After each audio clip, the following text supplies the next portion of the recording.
Hi dear friends, welcome back. നമ്മൾക്ക് ഇന്ന് നടന്നിട്ടുള്ള +2 എക്കണോമിക്സിൻ്റെ 1 മാർക്കിൻ്റെ ചോദ്യങ്ങളുടെ ഉത്തരങ്ങളായിട്ടാണ് ഞാൻ വന്നിട്ടുള്ളത്. നമ്മൾ പറഞ്ഞ കുറേ ക്വസ്റ്റ്യൻസ് പല ചോദ്യങ്ങളുടേതായിട്ട് റിപ്പീറ്റ് ചെയ്ത് വന്നിട്ടുണ്ടായിരുന്നു. കണ്ടപ്പോൾ ഒത്തിരി എക്സൈറ്റഡായി. അപ്പോൾ നമുക്ക് ഓരോ ചോദ്യങ്ങളത് വെച്ച് നോക്കാം. അപ്പം നമ്മൾ അപ്ലോഡ് ചെയ്തിട്ടുള്ള ഈസി കൊമേഴ്സ് കോൺസെപ്റ്റ്സ് അപ്ലോഡ് ചെയ്തിട്ടുള്ള വീഡിയോസ് കണ്ടിട്ടാണ് നിങ്ങൾ എക്സാം എഴുതാൻ പോയിട്ടുണ്ടായിരുന്നെങ്കിൽ നിങ്ങൾക്ക് തീർച്ചയായും നല്ല മാർക്ക് സ്കോർ ചെയ്തെടുക്കാൻ പറ്റുമെന്ന് തോന്നി. അപ്പോൾ ഒട്ടും സമയം കളയണ്ട, പെട്ടെന്ന് തന്നെ നമുക്ക് ഉത്തരങ്ങളിലേക്ക് കടക്കാം. ഒന്നാമത്തെ ചോദ്യം ഇങ്ങനെയായിരുന്നു: price elasticity of demand at all points along the horizontal demand curve.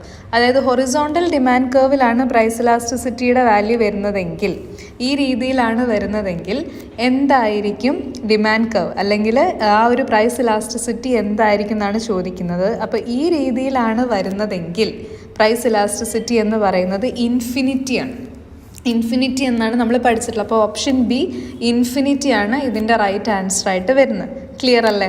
Okay, അടുത്ത ചോദ്യം നോക്കാം. Which one of the following is true under perfect competitive market. Perfect competitive മാർക്കറ്റിൽ നമ്മൾ പഠിച്ചിട്ടുണ്ട്, പ്രൈസ് ആണെങ്കിലും AR ആണെങ്കിലും MR ആണെങ്കിലും, അതായത് പ്രൈസും ആവറേജ് റവന്യൂ മാർജിനൽ റവന്യൂ എന്തായിരിക്കും, ഈക്വൽ ആയിരിക്കും എന്ന് പഠിച്ചിട്ടുണ്ട്. AR ടേബിളും MR ടേബിളും പ്രൈസൊക്കെ വെച്ചുള്ള ടേബിളൊക്കെ എങ്ങനെയാണ് ചെയ്യേണ്ടതെന്ന് ഇന്നലെ പറഞ്ഞിട്ടുണ്ടായിരുന്നു. അപ്പോൾ നല്ല രീതിയിൽ അത് എഴുതിയിട്ടുണ്ടെങ്കിൽ നിങ്ങൾക്ക് അതിൻ്റെ പ്രോപ്പറായിട്ടുള്ള മാർക്ക് കിട്ടും. ഓക്കെ, റെഡി അല്ലേ? അടുത്ത question: when income of A consumer increases demand for good X decreases then the good X is dash. അതായത് സാധാരണ ഒരു കൺസ്യൂമറിൻ്റെ ഇൻകം കൂടുന്ന സമയത്ത് ആ ആൾക്ക് ഡിമാൻഡ്, ഗുഡ്സിനോടുള്ള ഡിമാൻഡ് കൂടുകയാണ് ചെയ്യുക. കാരണം ഇൻകം കൂടുമ്പോൾ ഡിമാൻഡ് കൂടും. പക്ഷേ ഇവിടെ ഇൻകം കൂടിയപ്പോൾ എന്താ സംഭവിച്ചത്? ഒരു പെർട്ടിക്കുലർ ഗുഡിനോടുള്ള ഡിമാൻഡ് കുറയാണ് ചെയ്തത്. അപ്പോൾ ആ ഗുഡ് എന്തായിരിക്കും? ആ ഗുഡ് ഒരു ഇൻഫീരിയർ ഗുഡായിരിക്കും. ക്ലിയർ അല്ലേ? അപ്പോൾ ഓപ്ഷൻ ഡി ആണ് അതിൻ്റെ റൈറ്റ് ആൻസർ. ഇനി നാലാമത്തെ ചോദ്യം നോക്കാം. A proportional increase in all input result in an increase in output by the same proportion. അതായത് ഇൻപുട്ടിൽ ഏത് തരത്തിലുള്ള ഇൻക്രീസ് ആണോ ഉണ്ടാവുന്നത് അതേ പ്രൊപ്പോർഷനിലാണ് എന്തുണ്ടാവുന്നത്, ഔട്ട്പുട്ടിൽ ഇൻക്രീസ് ഉണ്ടാവുന്നതാണ് പറയുന്നത്. അപ്പോൾ ഇത് എന്ത് തരത്തിലുള്ളതാണ്? ഇത് കോൺസ്റ്റൻറ്റ് റിട്ടേൺസ് ടു സ്കെയിൽ ആണ്. Constant returns to scale, option A ആണ് റൈറ്റ് ആൻസർ. കോൺസ്റ്റൻറ്റ്, അതായത് same proportion. A proportional increase in all input result in increase in output in the same proportion. ആ ടേം നിങ്ങൾക്ക് clear ആയിട്ടുണ്ടെങ്കിൽ ഇവിടെ നിങ്ങൾക്ക് answer ചെയ്യാൻ പറ്റും. That is constant returns to scale. Ready അല്ലേ? ഇനി നമുക്ക് അഞ്ചാമത്തെ ചോദ്യം നോക്കാം. Which one of the following is not a feature of perfect competitive market. ഇതിൽ പെർഫെക്റ്റ് കോമ്പറ്റേറ്റീവ് മാർക്കറ്റിൻ്റെ ഫീച്ചർ അല്ലാത്തത് ഏതാണെന്നാണ് ചോദിക്കുന്നത്. അപ്പം നമുക്ക് നോക്കാം. ഇപ്പോൾ പ്രൈസ് ടേക്കർ എന്ന് പറയുന്നത് പെർഫെക്റ്റ് കോമ്പറ്റേറ്റീവിൻ്റെ ഫീച്ചറാണ്. ഹോമോജീനിയസ് ഗുഡ്സും ഫ്രീ എൻട്രി ആൻഡ് എക്സിറ്റും ഒക്കെ എന്താണ്, പെർഫെക്റ്റ് കോമ്പറ്റേറ്റീവ് മാർക്കറ്റിൻ്റെ ഫീച്ചറാണ്. എന്നാൽ imperfect information about the market എന്ന് പറയുന്നത് പെർഫെക്റ്റ് കോമ്പറ്റേറ്റീവ് മാർക്കറ്റിൻ്റെ ഫീച്ചർ അല്ല. അപ്പം നമ്മൾ ഓപ്ഷൻ ഡി ആണ് ഇതിൻ്റെ ഉത്തരമായിട്ട് എഴുതേണ്ടത്. ക്ലിയർ അല്ലേ? ഓക്കെ, അടുത്ത ചോദ്യം. The famous book written by John Maynard Keynes. JM കെയ്ൻസിൻ്റെ വളരെ ഫേമസ് ആയിട്ടുള്ള ബുക്ക് ഏതാണ്? മാക്രോ എക്കണോമിക്സിൽ നിന്ന് വന്നിട്ടുള്ളൊരു ചോദ്യമാണ്. വെരി ഇമ്പോർട്ടൻറ്റ് ക്വസ്റ്റ്യൻ ആണ്. എന്താണ്? The general theory of employment, interest and money. വളരെ ഇമ്പോർട്ടൻ്റ് ആയിട്ടുള്ള പുസ്തകമാണ്. നമ്മൾ പറഞ്ഞിട്ടുണ്ടായിരുന്നു, ഇമ്പോർട്ടൻ്റ് ആയിട്ടുള്ള പുസ്തകമാണ് JM കെയ്ൻസിൻ്റെ. എന്താണ്? The general theory of employment, interest and money. Option B ആണ് അതിൻ്റെ റൈറ്റ് ആൻസർ എന്ന് പറയുന്നത്. The general theory of employment, interest and മണി.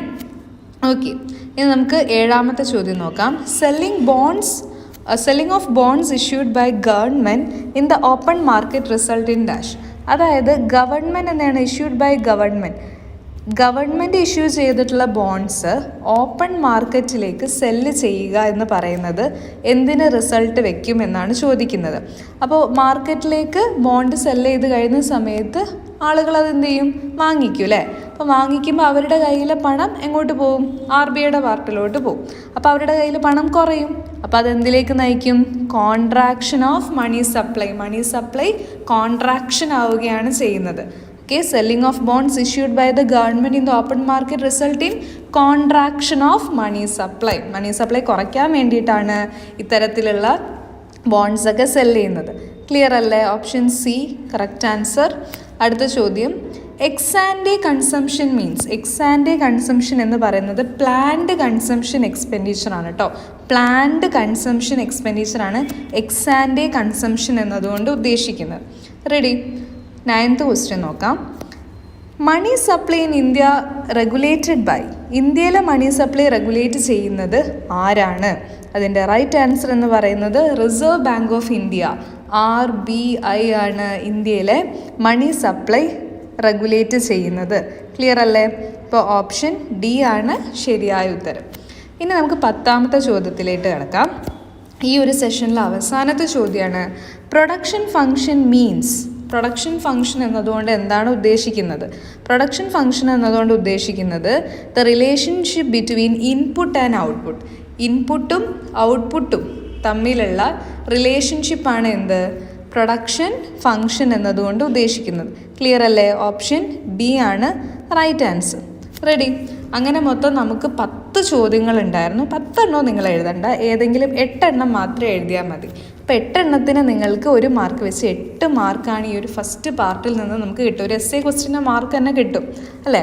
അപ്പോൾ നിങ്ങൾ ഏതൊക്കെയാണ് സ്കിപ്പ് ചെയ്തത്, ഓരോരുത്തർക്കും എത്ര മാർക്ക് കിട്ടി, 8 മാർക്ക് കിട്ടിയവർ എത്ര പേരുണ്ട്, 10 എണ്ണം എഴുതിയവർ എത്ര പേരുണ്ട്? ചില കുട്ടികൾ 10 എണ്ണമൊക്കെ എഴുതാറുണ്ട് ഇങ്ങനത്തെ ചോദ്യങ്ങളിൽ. അപ്പോൾ എത്ര മാർക്ക് കിട്ടിയെന്നൊക്കെ ഒന്ന് പറയാം കേട്ടോ. അപ്പോൾ ഇന്നലത്തെ നമ്മുടെ ക്ലാസ്സൊക്കെ കണ്ടിട്ട് പോയവരാണെങ്കിൽ തീർച്ചയായും നിങ്ങൾക്ക് ഹെൽപ്ഫുള്ളായിരിക്കും എന്നാണ് വിചാരിക്കുന്നത്. അപ്പോൾ ബാക്കിയുള്ള മാർക്കുകളുടെ 2, 3 മാർക്കുകളിൽ നമുക്ക് ഡിസ്കസ് ചെയ്യാം. അപ്പോൾ എല്ലാവരും നന്നായിട്ട് പഠിച്ചോളൂ. ഞാൻ അവസാനമായിട്ട് ഒന്നുകൂടെ എല്ലാത്തിനും ആൻസർ ഒന്ന് പറഞ്ഞു പോവാം. 1 വരുന്നത് ഇൻഫിനിറ്റിയാണ്, 2 വരുന്നത് സി ആണ്, P=AR=MR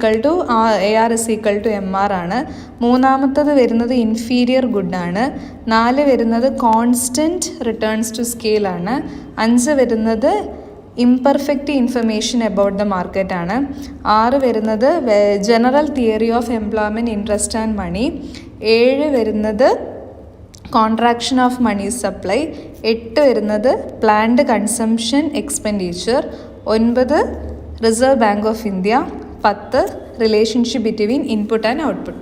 സിമ്പിൾ അല്ലേ? ഓക്കെ, അപ്പോൾ അടിപൊളിയാവട്ടെ. ഇനി നമുക്ക് മോഡൽ എക്സാമിന് വേണ്ടിയിട്ട് നന്നായിട്ട് തയ്യാറെടുക്കാം കേട്ടോ. അപ്പോൾ നമ്മുടെ ചാനൽ ഇതുവരെയും സബ്സ്ക്രൈബ് ചെയ്യാത്തവരാണെങ്കിൽ പെട്ടെന്ന് സബ്സ്ക്രൈബ് ചെയ്തോളൂ, നിങ്ങൾക്ക് തീർച്ചയായും യൂസ്ഫുൾ ആയിരിക്കും. Anyway, thank you so much for watching.